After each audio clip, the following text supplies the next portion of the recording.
मग भगवते वासुदेवाय. अथ चतुर्थोध्याय. कंसाच्या हातातून सुटून योगमायेचे आकाशात जाऊन भविष्य कथन. श्री शुक म्हणतात, परीक्षिता, जेव्हा वसुदेव परत आले तेव्हा नगराच्या बाहेरील आणि आतील सर्व दरवाजे आपोआपच पहिल्याप्रमाणे बंद झाले. यानंतर बालकाच्या रडण्याचा आवाज ऐकून द्वारपाल उठले. ते ताबडतोब कंसाकडे गेले आणि देवकीला मूल झाल्याचे त्यांनी सांगितले. भयभीत कंस याच गोष्टीची वाट पाहत होता.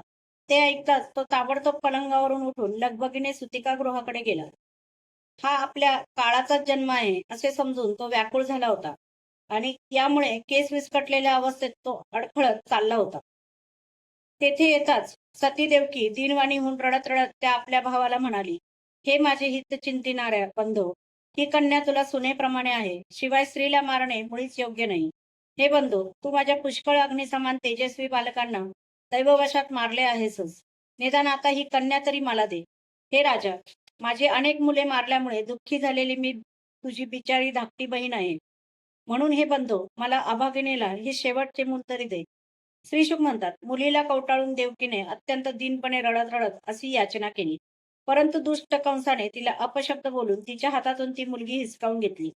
आपल्या त्या नवजात भाचीचे पाय पकडून कंसाने तिला जोरजोराने एका खडकावर आपटले आणि त्याच्या हृदयातील प्रेमाला जणू स्वार्थाने मुळासकट उपटून टाकले होते. परंतु श्रीकृष्णांची ती धाकटी बहीण त्याच्या हातातून निसटून ताबडतोब आकाशात गेली आणि तीच आपल्या 8 हातात शस्त्रास्त्रे घेतलेली मोठी देवी झालेली त्याला दिसली. ती दिव्य माळा, वस्त्रे, चंदन आणि रत्नमय अलंकारांनी विभूषित होती. तिच्या हातामध्ये धनुष्य, त्रिशूल, बाण, ढाल, तलवार, शंख, चक्र आणि गदा ही 8 आयुधे होती. सिद्धचारण, गंधर्व, अप्सरा, किन्नर आणि नाग पुष्कळशा भेटवस्तू तिला अर्पण करून तिची स्तुती करीत होते. देवी कंसाला म्हणाली, अरे मूर्खा, मला मारून तुला काय मिळणार आहे? तुझ्या मागील जन्मातील शत्रू तुला मारण्यासाठी दुसऱ्या ठिकाणी कुठेतरी जन्माला आला आहे. आता तू निर्दोष बालकांची विनाकारण हत्या करू नकोस. असे म्हणून भगवती योगमाया तेथून अंतर्धान पावली आणि पृथ्वीवरील अनेक ठिकाणी निरनिराळ्या नावांनी प्रसिद्ध झाली. देवीचे हे म्हणणे ऐकून कंसाला अतिशय आश्चर्य वाटले. त्याने त्याच वेळी देवकी आणि वसुदेव यांना कैदेतून मुक्त केले आणि नम्रतेने तो त्यांना म्हणाला, अगं ताई, अहो भाऊजी, अरे रे, मी अत्यंत पापी आहे. ज्याप्रमाणे राक्षस आपल्या मुलांना मारून टाकतो, त्याचप्रमाणे मी तुमची बरीच मुले मारून टाकली. मी इतका दुष्ट आहे की माझ्यामध्ये करुणेचा लवलेशही नाही. मी माझ्या बांधवांचा आणि मित्रांचाही त्याग केला आहे. आता मला कोणत्या नरकात जावे लागेल बरे? मी तर ब्रह्मघातकी माणसाप्रमाणे जिवंत असूनही मेल्यासारखाच आहे.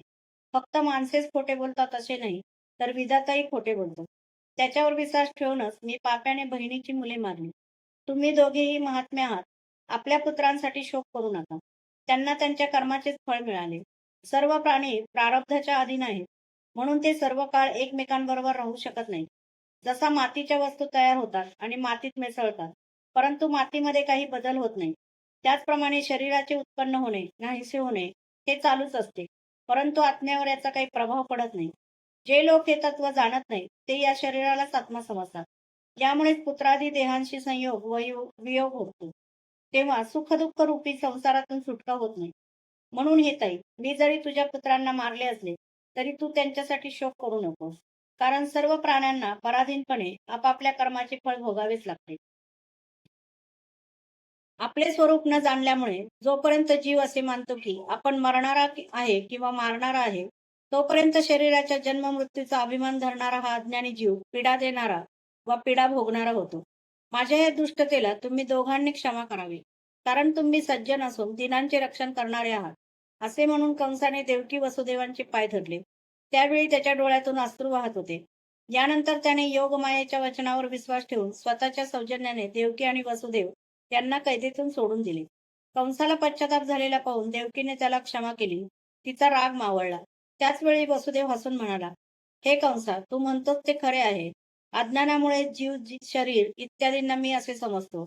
त्यामुळेच अपपराभाव निर्माण होतो आणि अशी भेददृष्टी झाल्याने शोक, हर्ष, भय, द्वेष, लोभ, मोह आणि मदाने लोक आंधळे होतात आणि सर्वांना प्रेरणा देणारे भगवंतच एका वस्तूने दुसऱ्या वस्तूचा परस्पर नाश करीत आहेत याचे त्यांना भान राहत नाही. श्री शुक म्हणतात, अशा प्रकारे जेव्हा प्रसन्न होऊन निष्कपट भावाने वसुदेव आणि देवकी कंसाशी बोलले, तेव्हा त्यांची अनुमती घेऊन तो आपल्या महालाकडे निघून गेला.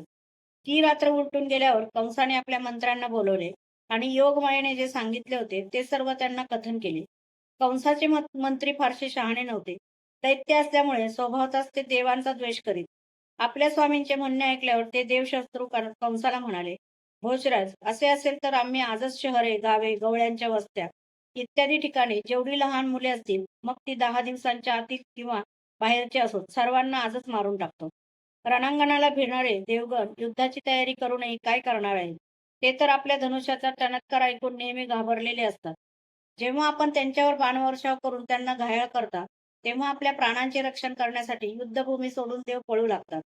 काही देव तर आपली शस्त्रास्त्रे जमिनीवर टाकून हात जोडून दीनपणा प्रगट करू लागतात. तर काही जण शेंड्या सोडून व कासोटे फेडून आपल्याला शरण येतात आणि म्हणतात की आम्ही भयभीत झालो आहोत, आमचे रक्षण करा. जे शत्रू शस्त्रास्त्र प्रयोग विसरले आहेत, ज्यांचे रथ मोडून पडले आहेत, जे भयभीत झाले आहेत, ते लोक युद्ध सोडून विमनस्क स्थितीत आहेत.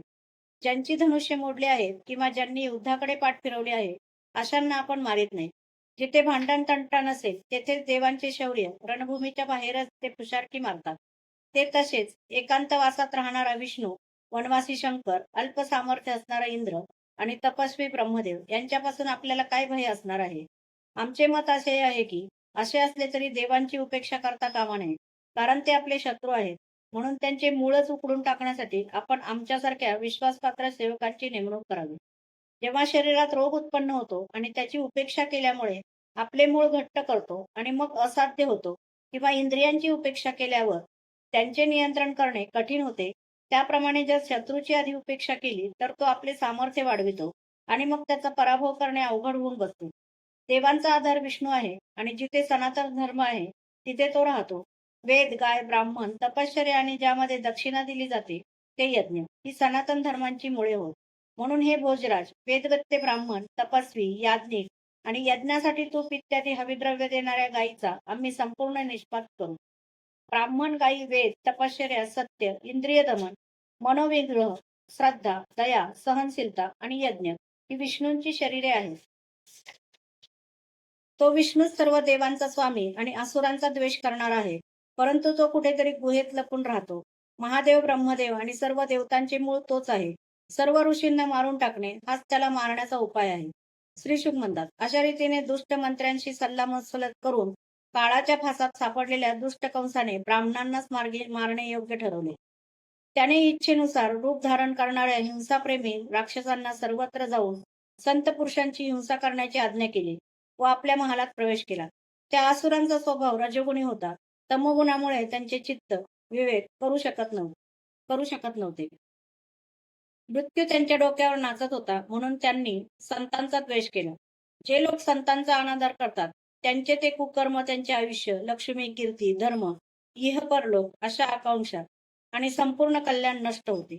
अध्याय 4 समाप्त.